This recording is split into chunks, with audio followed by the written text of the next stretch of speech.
The morning sun rose over Haven's Gate like any other day. The colony world sat between Earth space and Dominion territory, a place where humans and aliens were supposed to learn to live together.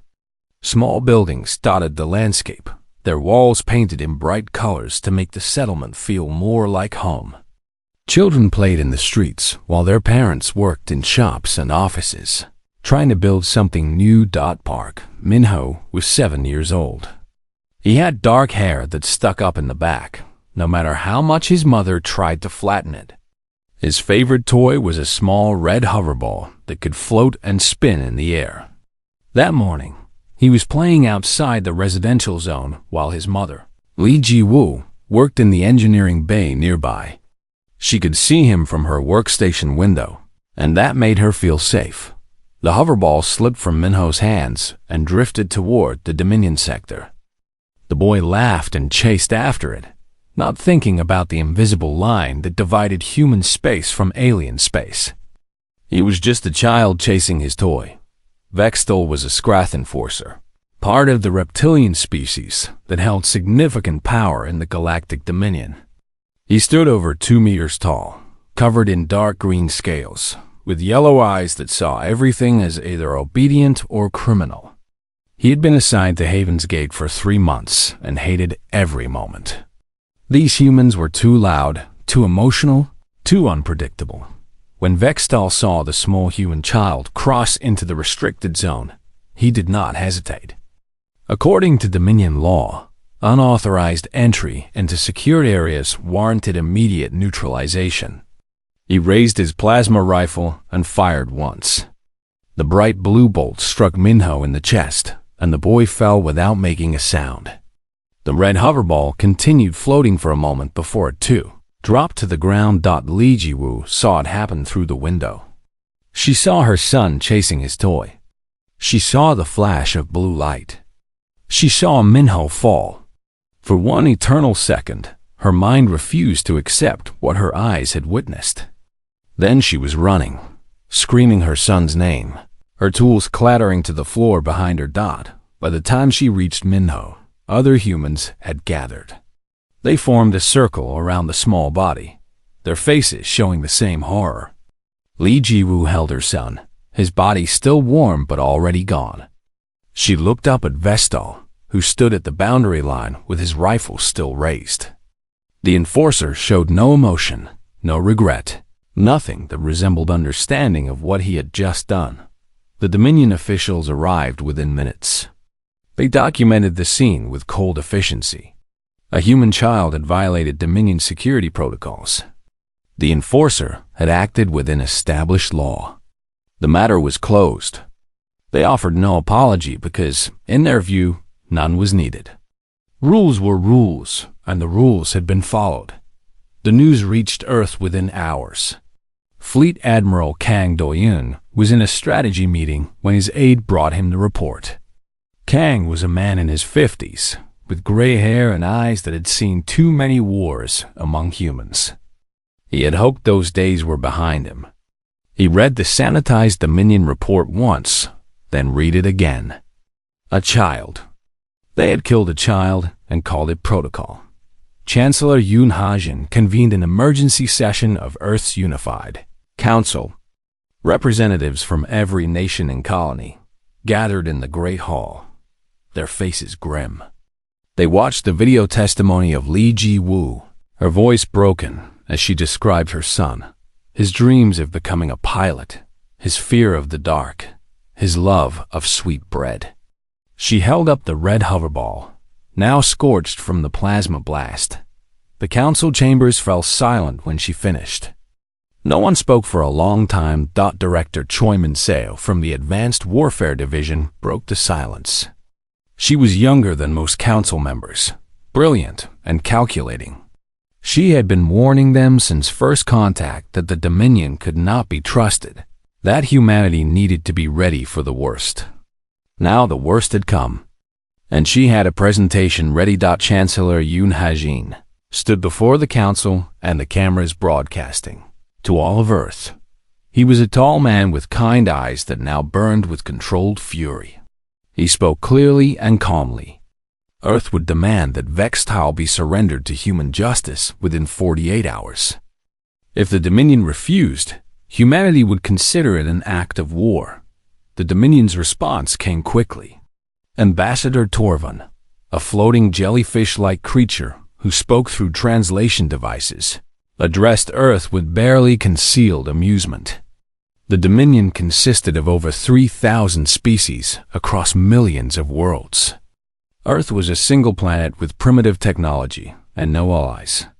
The idea of humans making demands was absurd. The matter was closed. Admiral Kandoyan sat in his office that night, looking at the intelligence reports his people had been gathering for 2 years. The Dominion thought humans were weak because they had never fought aliens before. The Dominion did not know that humans had spent thousands of years fighting each other, perfecting the art of war in ways the galaxy had never seen. The Dominion had made a terrible mistake. In her small apartment on Haven's Gate, Li Jiwoo sat alone with her son's toys. She did not cry anymore. The tears had run out. Now there was only emptiness and a question that kept repeating in her mind. How many other parents would lose their children if the Dominion faced no consequences? She picked up her personal communicator and sent a message to the Earth Defense Force. Recruitment office. The 48-hour deadline began counting down. Director Choi Min-seo had not slept in 3 days. Her office in the Advanced Warfare Division was buried 2 kilometers beneath the Swiss mountains, surrounded by screens showing data that would terrify most civilians. For the past 2 years, while diplomats smiled and shook alien appendages, she had been building weapons. The ghost ships were her proudest creation. Dr. Song Nari, a quantum physicist with wild ideas about bending light and space, had made them possible. The ships were not invisible exactly. They simply convinced the universe they were not there. Sensors would look right through them. Radar would find nothing. Even visual detection failed unless you knew exactly where to look and how to adjust your eyes. Commander Beihine stood on the bridge of the first ghost ship, the Silent Blade. He was a career Navy officer who had captained submarines before joining the space fleet. He understood the psychology of stealth, the patience it required, the discipline. His crew of 80 had trained for months in complete communication silence. They could run the entire ship using hand signals if needed. Down in the weapons bay, technicians were loading Hellfire missiles. These were not ordinary warheads. Each one contained a tiny amount of antimatter suspended in magnetic fields. When they hit their targets, matter and antimatter would annihilate each other, releasing energy hotter than the core of a star. One missile could vaporize a Dominion cruiser. Each ghost ship carried 20. General Im Taijin was a different kind of soldier. While others planned space battles, he prepared for ground warfare. His soldiers trained in the deserts of Mongolia, the jungles of Brazil, the frozen wastes of Antarctica. They learned to fight in every environment because no one knew what alien worlds would be like. More importantly, they learned psychological operations, how to break enemy morale, how to make opponents surrender without firing a shot. The 48-hour deadline approached. Admiral Kang Doyen gathered his command staff in the war room. The holographic display showed Dominion territory, their outposts, their patrol routes, their fleet positions. 2 years of intelligence gathering had mapped everything. Admiral Kang explained the strategy. Earth would not attack the Dominion homeworlds first. That would unite all the alien species against humanity.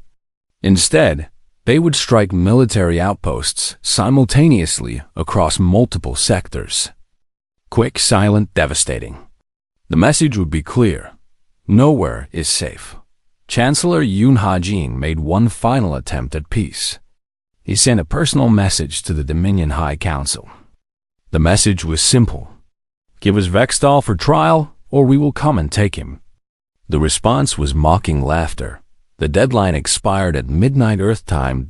At exactly 0:01, 12 Dominion outposts went dark. No distress calls. No warning. They simply stopped transmitting. Each outpost had been staffed by between 50 and 200 personnel. The ghost ships had approached in complete silence, disabled communications first, then systematically destroyed defensive systems and power generators. The crews never knew what hit them. Commander Bayheim watched through the viewscreen as Outpost Sigma 7 exploded. The station had been home to Sirath enforcers, the same species as Vextal. He felt nothing. His orders were clear. Eliminate all military targets. Leave no survivors who could report what they had seen. The Silent Blade fired its Hellfire missiles and moved to the next target before the explosions even finished. On Earth, the population watched the news in shocked silence. The government had actually done it. They had started a war with an empire that controlled millions of worlds. Some people protested, calling it madness. Others celebrated, saying the Dominion had earned this. Most simply waited to see what would happen next. Li Jiwu completed her basic training in record time. The instructors wanted to give her easier assignments, understanding her grief, but she refused. She qualified as a weapons specialist and requested assignment to a combat ship. They tried to talk her out of it. She showed them a picture of Minho and asked if they had children. They stopped arguing. The Dominion's response took 3 days. At first, they did not believe the reports. 12 outposts could not simply disappear. There must be technical malfunctions, communication errors. When scout ships arrived at the coordinates and found nothing but debris, reality set in. The humans had actually attacked them. Ambassador Torvin appeared on galactic news networks, his translucent body pulsing with agitation. He called the attacks terrorism, cowardice, the actions of a species that would soon be extinct. The Dominion was sending the Skrathgrand fleet to punish Earth. 300 warships would reduce humanity's homeworld to ash. The execution would be broadcast across the galaxy as a warning to any other primitive species that dared challenge. Dominion Authority. Admiral Kan Doyun received this news with a thin smile. The Skrath were proud warriors who believed in honorable combat. They would announce their approach, give humans time to evacuate civilians, then attack with overwhelming force. It was their way.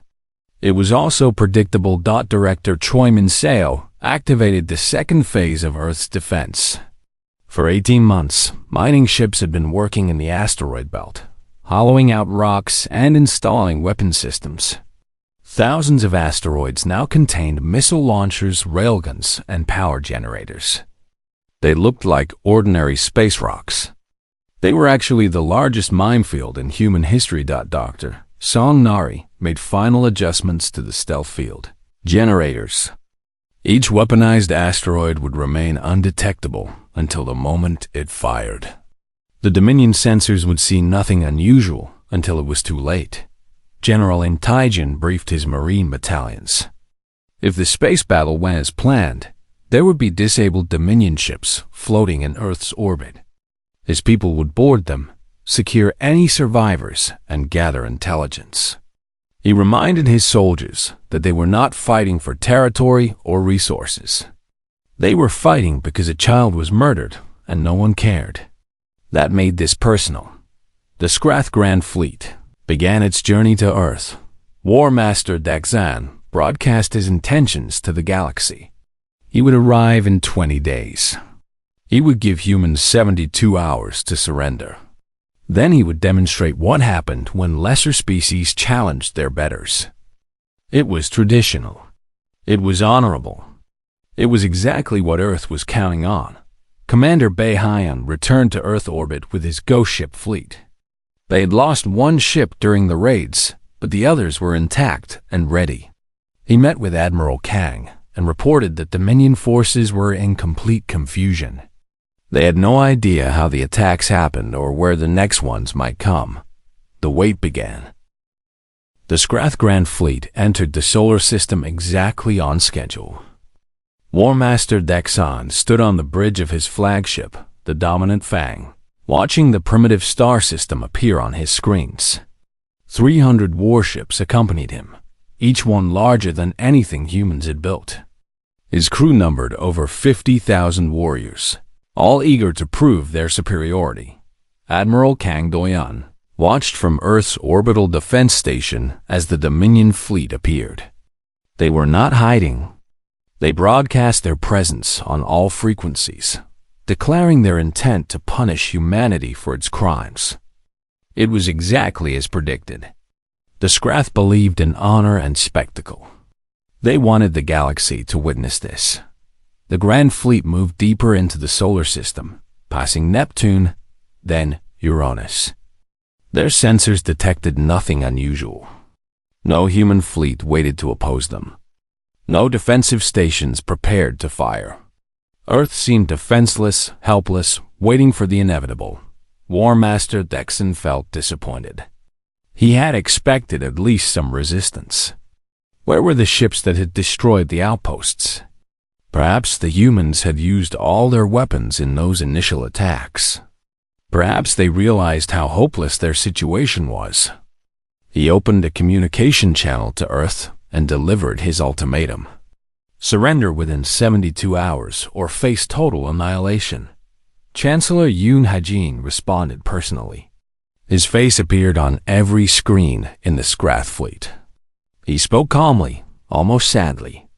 The Dominion had been given a chance for peace. They had refused. Now they would learn what humans were truly capable of. He ended the transmission with 4 words: "Welcome to our home." The first asteroid opened fire when the Scrath fleet passed Jupiter's orbit. What had appeared to be a simple rock suddenly revealed missile ports and railgun batteries. Dozens of projectiles streaked toward the nearest Dominion ships at incredible velocity.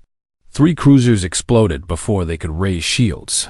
Then more asteroids activated. Hundreds of them. The entire asteroid belt came alive with weapons fire.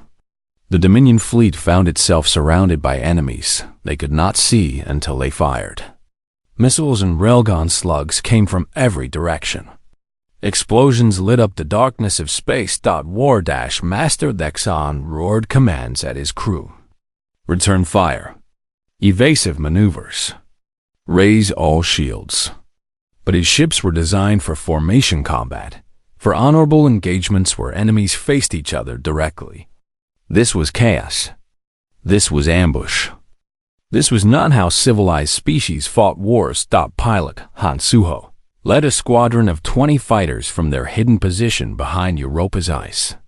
The small craft were fast and maneuverable, loaded with plasma torpedoes designed to penetrate shields.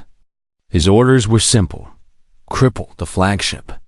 He pushed his engines to maximum and dove into the battle. The space around Jupiter became a storm of fire and death. Dominion ships tried to organize, to form defensive positions, but the asteroids kept firing from new angles. Every time the Scrath destroyed one weapons platform, 3 more revealed themselves.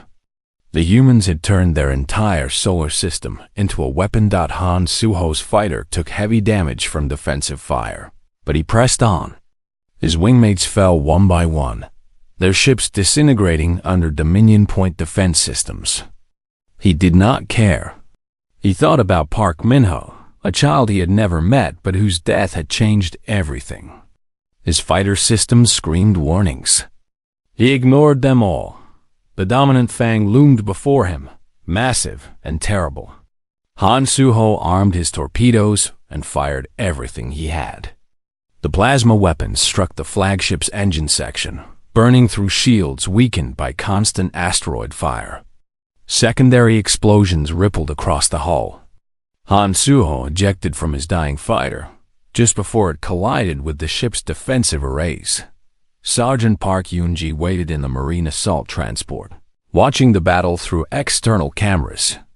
She was not related to Min-ho, but she carried his picture in her armor anyway. Every human soldier did. It reminded them why they were fighting. When the call came for boarding parties, she was first in line. The transport latched onto a damaged Scrath cruiser that had lost power and shields. Cutting torches burned through the hull, and Marines poured inside. The Scrath were fierce warriors, but they were not prepared for human close-quarters combat.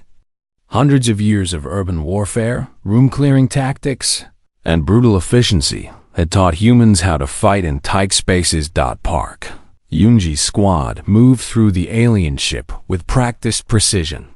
They used flashbangs to disorient defenders, then swept rooms with coordinated fire.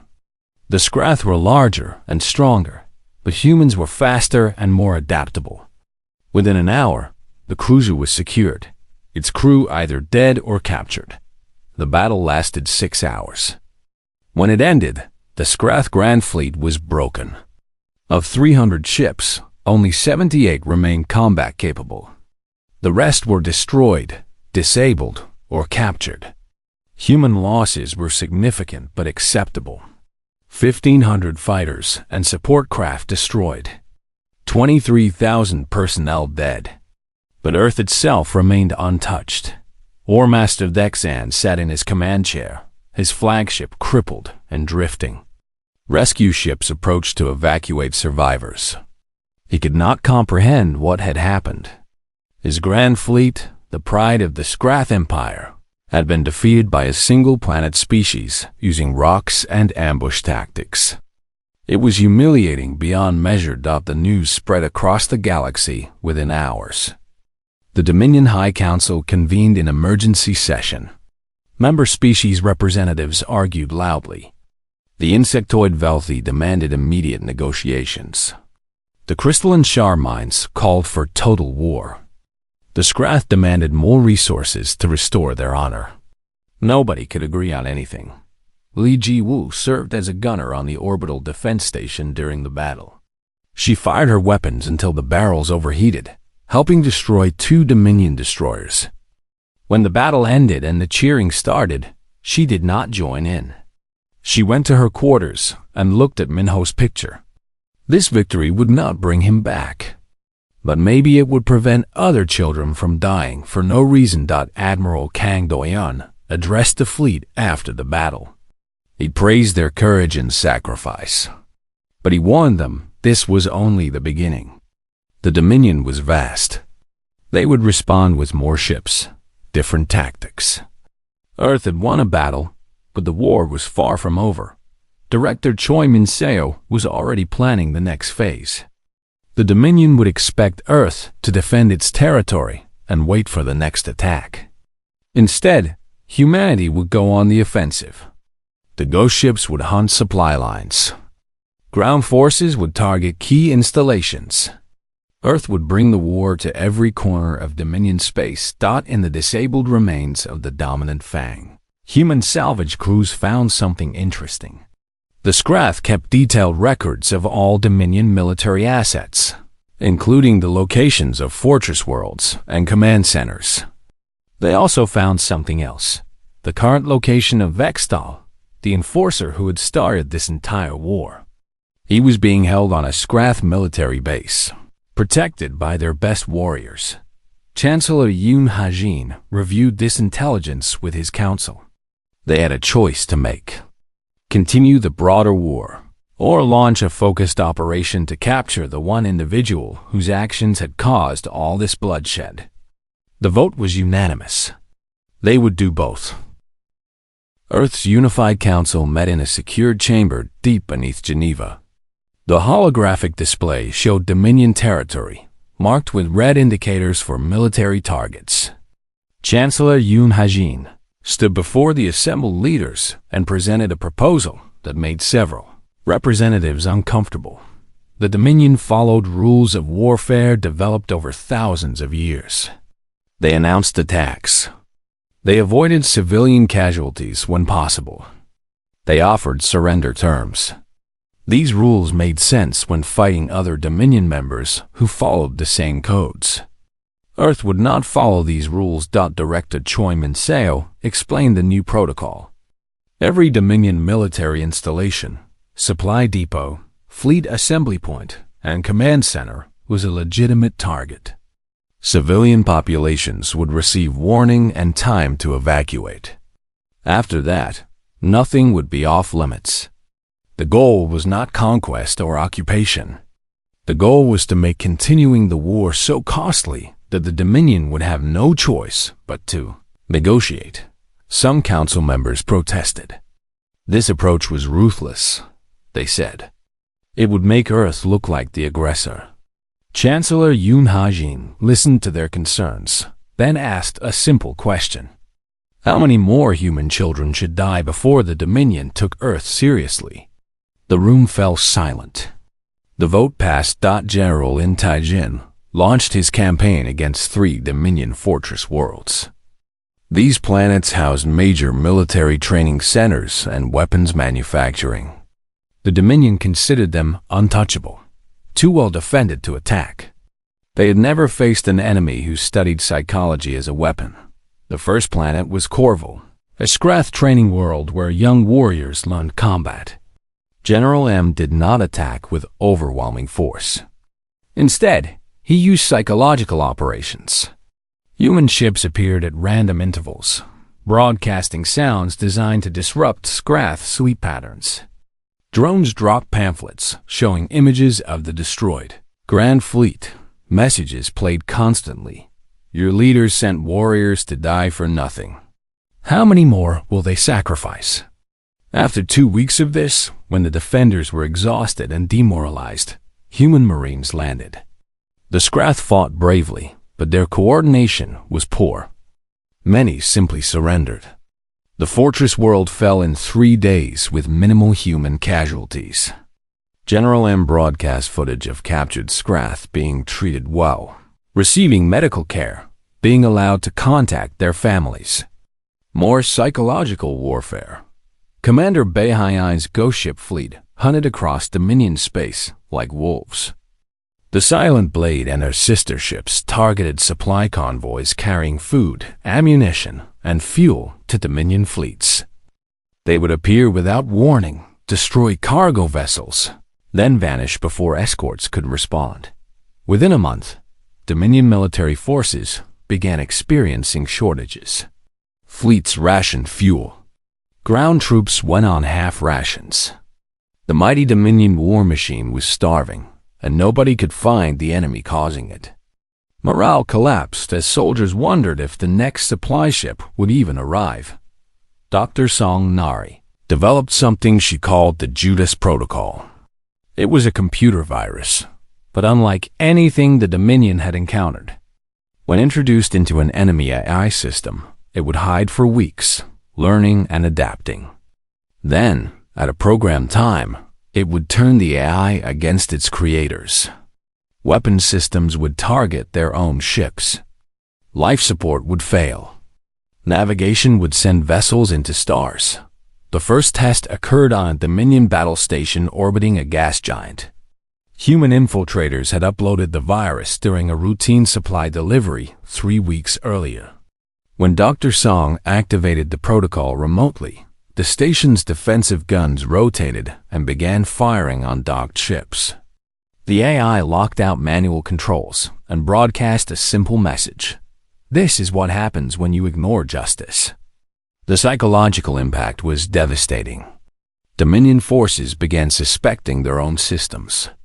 Crews shut down AI assistants, reducing efficiency dramatically. Some ships refused to accept any supplies from potentially contaminated sources. The virus had worked better than anyone expected. Lee Ji-woo served on the assault carrier Minho's Justice, named in honor of her son.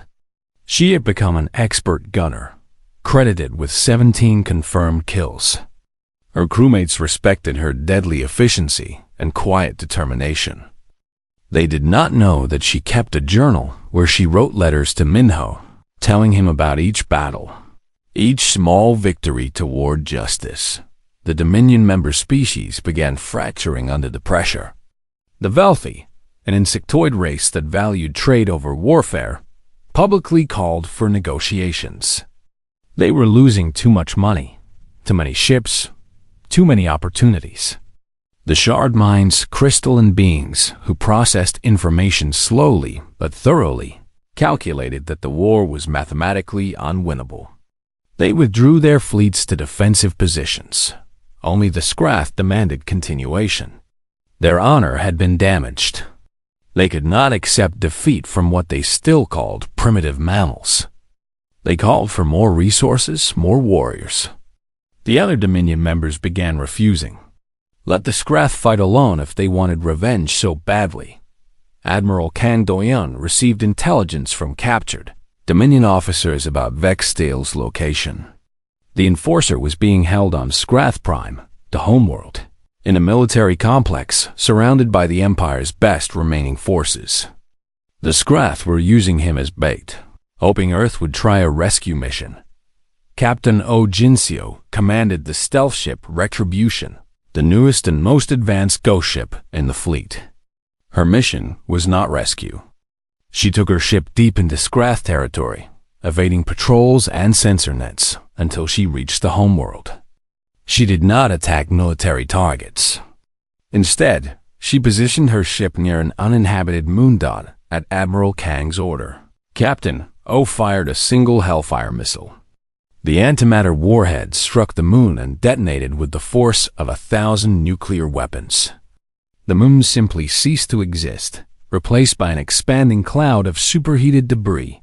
The explosion was visible from Scrath Prime's surface. The Retribution broadcast a message on all frequencies. We could destroy your homeworld as easily as we destroyed this moon.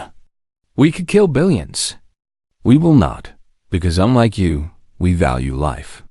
Surrender Vextal for trial within 7 days, or we will demonstrate our restraint again on a larger moon. And eventually, our restraint will end. The message was shown across the galaxy. Some species praised Earth's restraint. Others called it a terrorist threat. The Scrath High Council convened an emergency session. They had 300 moons orbiting their homeworld. Could the humans destroy them all? Would they actually attack the planet itself? War Master Vexon, recovered from his injuries, argued for continued resistance. But younger Scrath leaders pointed out the mathematics. Their grand fleet was destroyed. Their fortress worlds were falling. Their supplies were cut off. Their AI systems could not be trusted. And now humans had demonstrated they could strike the homeworld itself with impunity. The debate raged for 6 days. On the 7th day, the Scrath made their decision. They would surrender Vextal, but only if Earth agreed to specific terms. Chancellor Yoon Ha-jin reviewed the terms and rejected most of them. There would be no face-saving measures, no propaganda victories. The Enforcer would be handed over unconditionally, or the war would continue. General Im Taijin prepared his forces for a ground assault on Scrath Prime if negotiations failed. He had 3 divisions ready, equipped with weapons designed specifically to fight in Scrath gravity and atmosphere. But he hoped it would not come to that. Invading a homeworld would mean massive casualties on both sides. The deadline approached again. The transport arrived at Earth's orbital station without ceremony. Vextal stood in the cargo bay, his wrists bound with human restraints designed for his species. The Enforcer, who had killed a child for crossing an invisible line, now crossed that same line as a prisoner. Scrath guards handed him over to human marines without speaking.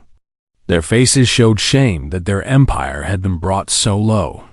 Admiral Kang Doyun watched the transfer from the command center. He felt no satisfaction, only a deep weariness.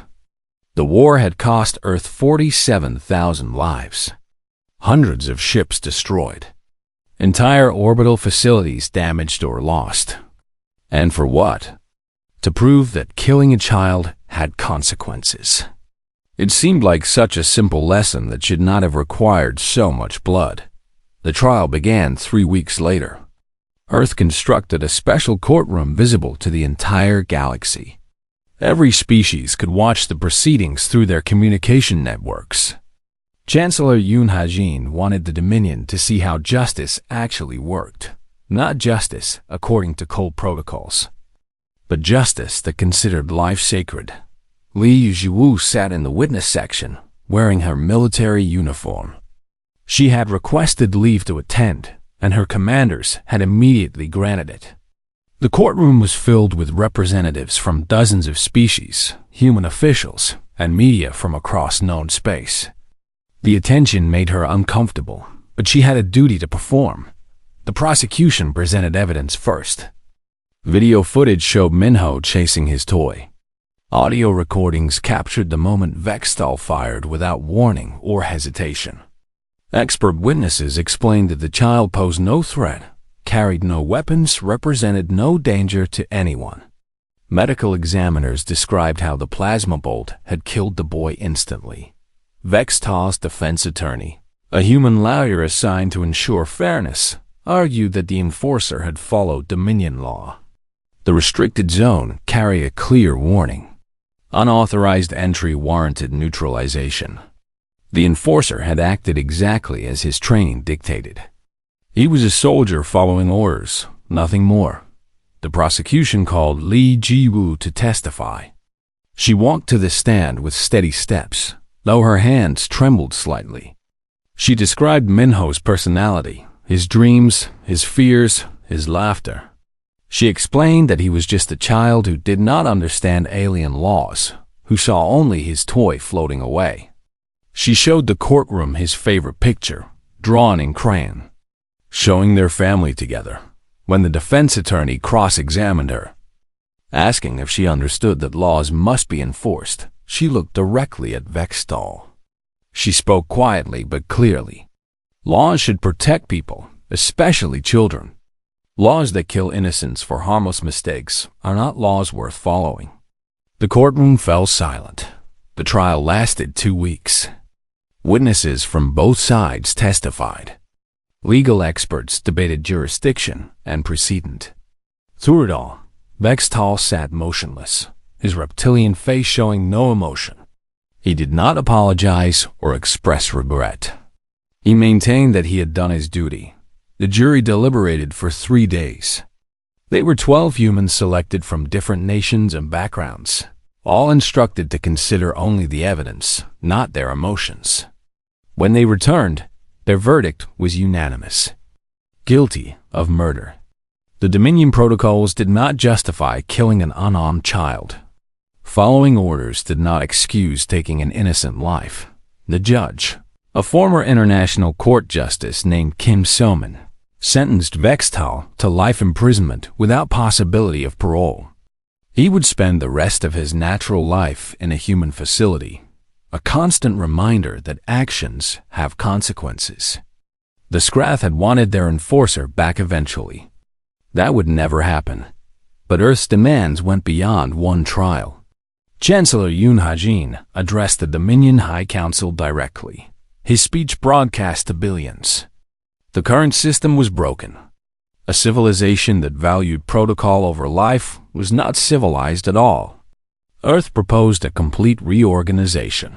The new treaty had several requirements. No single species could hold absolute authority. Justice systems must be equal across all members. Independent investigators would examine any incident involving death or serious harm. And human military bases would be established in 12 key sectors to ensure compliance with the new rules. The Dominion members debated for months. The Scrath refused initially, but they no longer had the power to enforce their will. The wealthy supported the changes, seeing economic benefits in a more stable system. The Sharp minds calculated that the proposal was logical and fair. Slowly, consensus formed. Admiral Kang Do-yeon became the first human appointed to the Galactic Council. His title was Director of Interspecies Security, a new position created specifically to prevent future tragedies. His first act was establishing response protocols for incidents involving civilians. Never again would bureaucracy delay justice for the sake of convenience. Commander Bae Hyen continued leading the Ghost Ship fleet, but now they served as peacekeepers. The Silent Blade and her sisters patrolled trade routes, responded to distress calls, and investigated suspicious activities. The ships that had hunted Dominion forces now protected all species equally. Some found this ironic.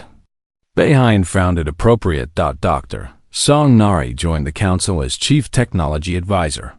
Her job was ensuring all member species shared defensive technology while preventing weapons proliferation. She worked with alien scientists who had once been enemies, finding common ground in their shared curiosity. The Judas Protocol remained classified, a reminder that Earth still had teeth if needed. General M. Taijing returned to Earth and established the Interspecies Military Academy. Soldiers from dozens of species trained together, learning each other's tactics and building trust. Scrath warriors learned human urban combat techniques. Human Marines studied Velphi strategic thinking. The academy became a symbol of the new order. Li Jiwu left the military after the treaty was signed. She had fought her war and found no satisfaction in continued violence. Instead, she established the Minho Foundation, an organization dedicated to protecting children's rights across all species. She traveled the galaxy, speaking at schools and government centers, telling her son's story so others would remember. Park Yoonji, the sergeant who had led boarding parties during the war, became head of security for the foundation. She had seen enough combat and wanted to protect rather than destroy.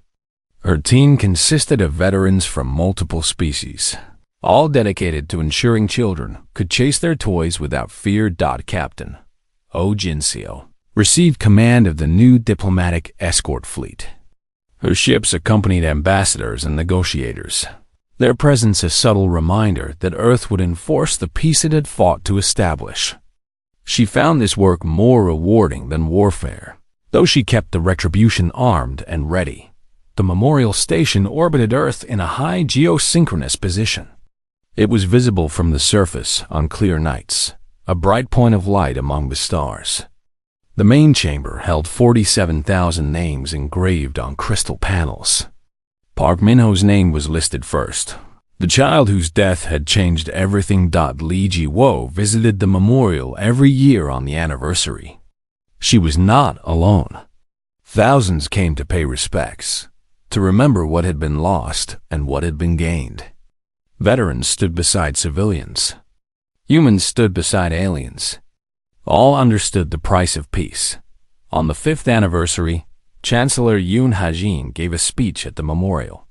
He was older now, his hair completely white, his face lined with the weight of decisions made during the darkest days. He spoke about sacrifice and justice. He spoke about the thin line between righteous fury and becoming the monster. He spoke about choosing to be better than those who had wronged humanity. In the Dominion, things had changed. Vextel's case was studied in their academies as an example of why blindly following protocol without considering context led to catastrophe. Young enforcers learned that laws existed to serve justice, not the other way around. Some resented these lessons. Most understood their necessity. The galaxy was not perfect. There were still conflicts, misunderstandings, incidents. But now there were mechanisms to address them. Now there was accountability. Now there was hope that children of any species could play without fear of being killed for innocent mistakes. Li Jiwu placed flowers at her son's memorial plaque. The red hoverball sat beside it, preserved in a transparent case. She touched the crystal gently and whispered the words she said every visit. They remember you, Minho. The whole galaxy remembers. And because they remember, other children are safer. That's what your life meant. The stars shone through the transparent dome above. Somewhere among them, humans and aliens worked together, building something better from the ashes of war. It was not the future anyone had wanted. It was simply the future they had made, purchased with blood and sacrifice, maintained through vigilance and hope. Earth's war had ended. Earth's watch had begun.